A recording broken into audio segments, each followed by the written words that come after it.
अस्सलाम वालेकुम friends, welcome back to my channel Laiba health tips. Viewers, अगर जिस्म की गैर ज़रूरी बालों से मुकम्मल छुटकारा चाहते हैं तो ये कदीम नुस्खा आपको दिखाना चाहिए। चेहरे पर गैर ज़रूरी बाल हर किसी को बहुत ही बुरे लगते हैं और इसके अलावा जिस्म के दीगर हिस्सों पर भी बाल होते हैं। आज मैं आपको इन गैर ज़रूरी बालों से निजात का तरीका बताऊंगी।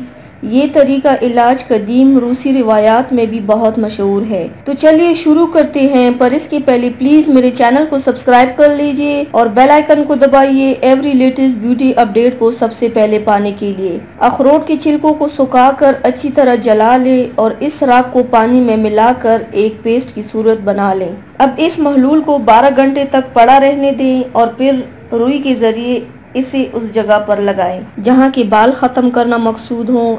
इस पेस्ट को कम से कम आधा घंटा तक लगा रहने दें और इसे दबाकर रखा जाए। देखेंगे कि मज़कूरा जगह पर बाल साफ हो रहे हैं और अच्छी बात यह है कि अब आपको इस जगह पर दोबारा बाल आने का मसला भी खत्म हो जाएगा। इसका दूसरा तरीका आपके साथ शेयर कर रही हूँ। 1 खाने का चम्मच हल्दी, 2 खाने के चम्मच बेसन और थोड़ी सी दही या दूध लें। हल्दी हमारे जिल्द के मुर्दा खूलियों को खत्म करके नए खूलियों को पैदा करती है। इसकी वजह से हमारी जिल्द पर मौजूद निशानात भी दूर हो जाते हैं। इन तमाम अज्जा को मिक्स करें और इन्हें गैर जरूरी बालों को इस रुख में लगाएं जिसमें बाल हैं। अब इस महलूल को 20 मिनट तक लगा रहने दें और खुश्क होने पर रुई से जिल्द को साफ कर लें। इस नुस्खे को हफ्ते में 3 से 4 बार दोहराएं और गैर जरूरी बालों से निजात पाएं। आखिर में इतना जरूर कहूंगी कि अगर आप समझते हैं इस नुस्खे से किसी का भला हो सकता है तो आप इसे दूसरे के साथ जरूर शेयर कीजिएगा। तो व्यूवर्स, ये थी मेरी आज की वीडियो।